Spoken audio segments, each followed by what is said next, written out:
RDC, des milliers de partisans de l'opposant en exil Moïse Katumbi se sont rassemblés samedi à Kinshasa pour écouter un message de leur leader qui demande l'unité de l'opposition à la présidentielle du 23 décembre prochain. Au Nigeria, Donald Duck, l'ancien gouverneur de l'État de Cross River, sera candidat à la présidentielle de février 2019. Il pourrait rallier la coalition pour le Nigeria, un mouvement lancé par l'ancien président Obasanjo. Et puis au Cameroun, le port de Douala a lancé cette semaine une opération d'enlèvement d'épaves de vieux bateaux qui entrave son attractivité et sa compétitivité. On en parle également dans cette édition.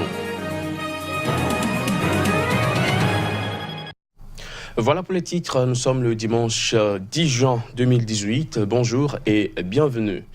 En République démocratique du Congo, des milliers de partisans de l'opposant en exil Moïse Katumbi se sont rassemblés samedi à Kinshasa pour écouter un message de leur leader qui demande l'unité de l'opposition à l'élection présidentielle prévue le 23 décembre prochain. Il s'agit du deuxième meeting de l'opposition autorisé dans la capitale par les autorités depuis septembre 2016, après celui de l'UDPS, l'historique parti d'opposition, le 24 avril dernier. Voici les images.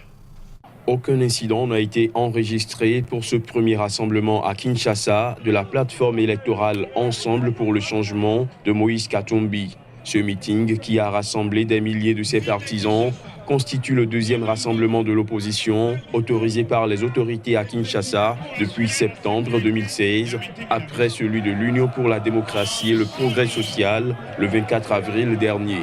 Via Skype, Moïse Katumbi a pris la parole au lendemain de l'acquittement d'un autre opposant anti-Kabila, Jean-Pierre Bemba, en appel devant la Cour pénale internationale. L'ancien gouverneur du Katanga, dans un message projeté sur des écrans géants, a appelé ses partisans à tout faire en accord avec Jean-Pierre Bemba, Félix Tshisekedi, Vital Kamerhe et les autres opposants pour présenter une candidature commune à la présidentielle du 23 décembre.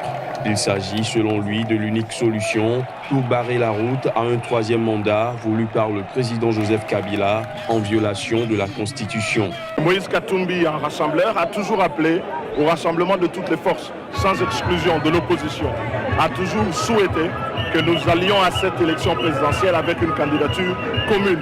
Dans les prochains jours, il sera là et il sera bel et bien candidat. Il prendra part à cette élection et nous espérons que dans le cadre de cette candidature commune que nous souhaitons de toutes les forces, Moïse Katumbi pourra être plébiscité pour pouvoir porter haut et fort le flambeau de cette alternance que nous voulons pour notre peuple.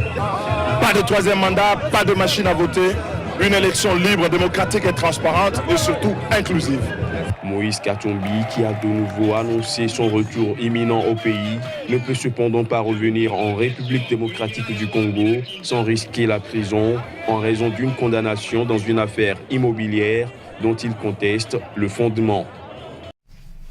Restons en République démocratique du Congo, où l'Assemblée nationale a décidé à la quasi-unanimité de priver les Congolais vivant hors du pays du droit de vote lors de l'élection présidentielle du 23 décembre prochain, censé élire un successeur au président Joseph Kabila. Leur nombre, selon des chiffres du gouvernement, est estimé à 16 millions, dont une bonne partie de binationaux. L'Assemblée nationale a décidé vendredi, à la quasi-unanimité, de retirer de la loi électorale la possibilité offerte aux Congolais de l'étranger d'élire le président de la République. Selon Henri Thomas Lokondo, le député de la majorité présidentielle à l'origine de la proposition de loi, le gouvernement et la Commission électorale nationale indépendante sont incapables d'organiser les votes des Congolais de l'étranger. Estimant qu'il faut être réaliste, le député a indiqué que les ambassades ne peuvent pas produire des listes fiables.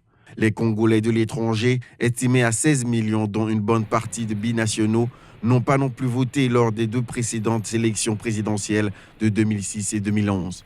Il faut dire que les Congolais de l'étranger, comme d'autres diasporas africaines, sont souvent proches de l'opposition et le manifestent sur les réseaux sociaux et dans les rues de Paris et Bruxelles. Un peu plus de 40 millions d'électeurs sont officiellement inscrits sur les listes de la commission électorale pour les élections présidentielles, législatives et provinciales prévues le 23 décembre pour remplacer le président Kabila arrivé au terme de ses mandats le 20 décembre 2016.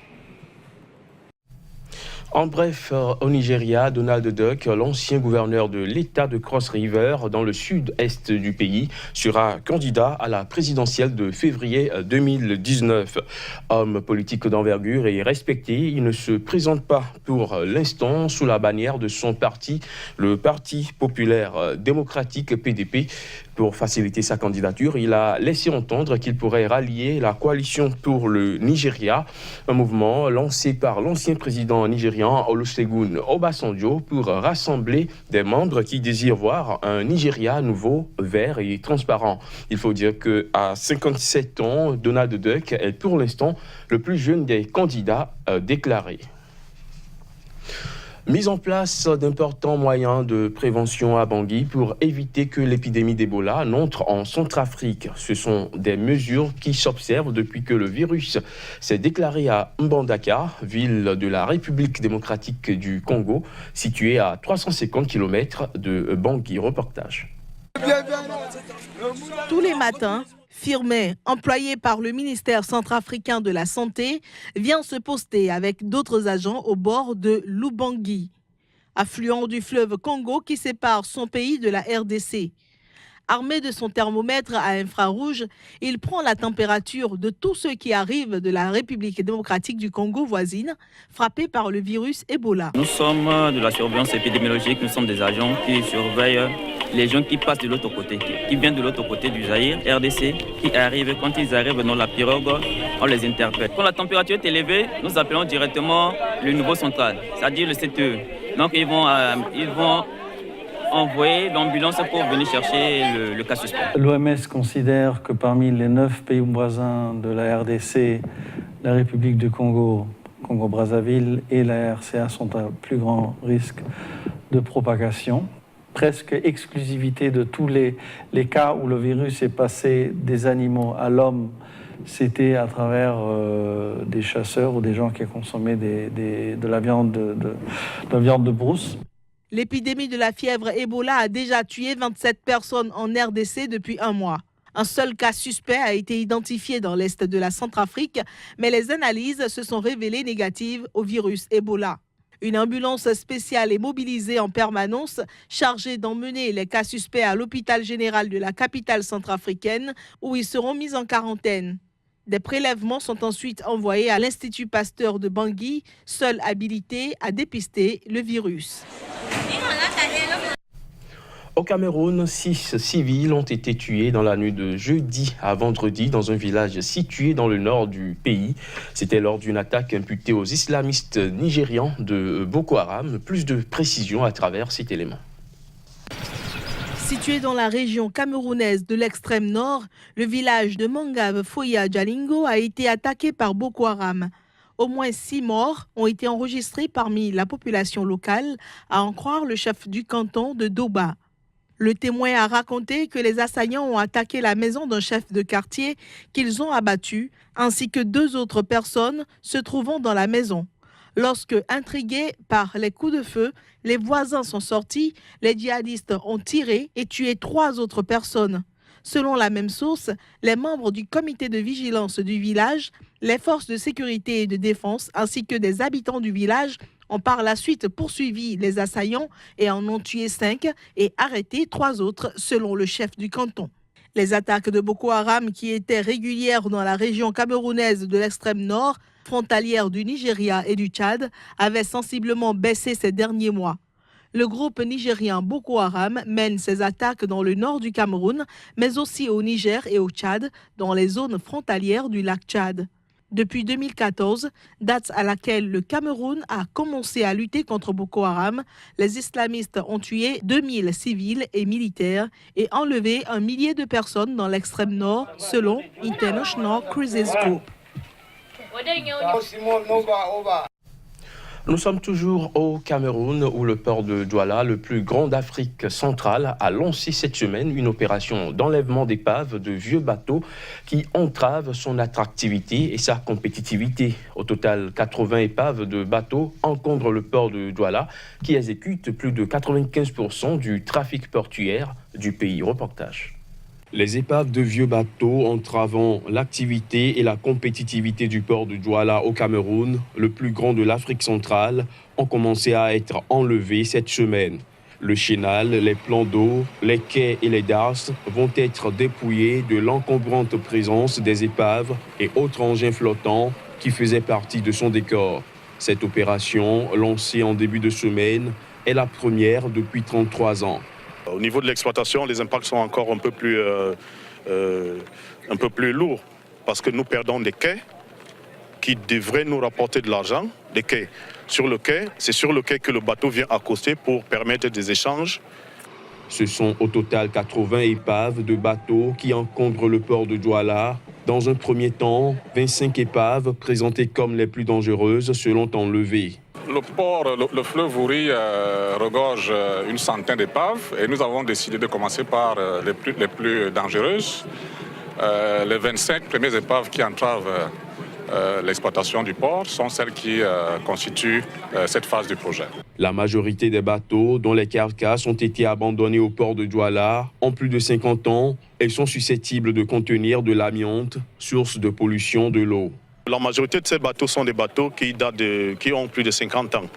Or, il y a à peu près 20 ans, on a arrêté la construction des bateaux avec l'amiante.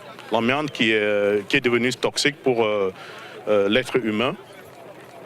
Donc la majorité de ces bateaux pourraient avoir de l'amiante qui est difficile à traiter et une fois dans l'eau constitue une pollution.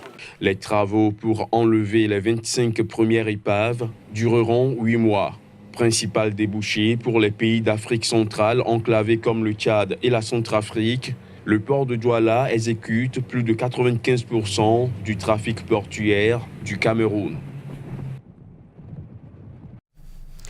Les membres de l'Organisation internationale du travail, OIT, ont pris vendredi dernier à Genève une importante décision. Il s'agit d'élaborer d'ici à 1 an un traité international sur la violence et le harcèlement au travail. Les détails. Alors que le mouvement MeToo poursuit sa lancée, la 107e session de la Conférence internationale du travail s'est penchée sur le harcèlement en milieu de travail. Les représentants des gouvernements, des employeurs et des employés de 187 États membres de l'OIT ont adopté une résolution. Cette dernière demande que l'agence de l'ONU adopte des normes sur la violence et le harcèlement dans le monde du travail. Il a fallu, avant, une dizaine de jours de discussion. Ces normes devraient prendre la forme d'une convention contrainte, complétée par une recommandation. La convention, qui doit désormais être rédigée, devra être formellement approuvée en juin 2019, lorsque l'OIT célébrera ses 100 ans. En effet, la résolution demande que la convention interdise toutes les formes de violence et de harcèlement dans le monde du travail, prévoit la mise en place de sanctions par les pays et garantisse l'existence de moyens d'inspection. Selon le texte, la lutte contre la violence et le harcèlement dans le monde du travail devrait cibler l'ensemble des comportements et des pratiques inacceptables dans le monde du travail qui ont pour but de causent ou sont susceptibles de causer un dommage d'ordre physique, psychologique, sexuel ou économique, peu importe s'ils se produisent à une seule occasion ou de manière répétée. Les gouvernements seront soumis à de fortes pressions pour ratifier une convention, grâce notamment à ce mouvement MeToo quasi planétaire de dénonciation des violences sexistes et sexuelles. Fin de ce journal, merci de l'avoir suivi.